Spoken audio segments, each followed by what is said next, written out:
Сәлем достар, біз бүгін Инстаграмда, ТикТокта хит болып жатқан тары чизкейкті сіздермен бірге жасайтын боламыз.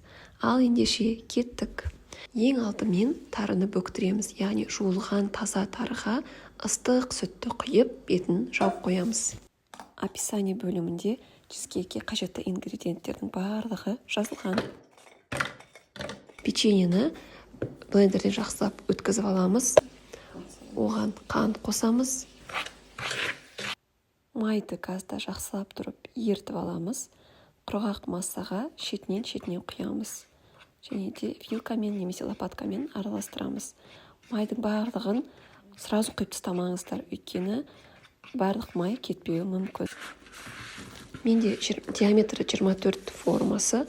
Осы формаға массамызды салып, қолмен, лопаткамен қалай сіздерге ыңғайлы солай жабыстырып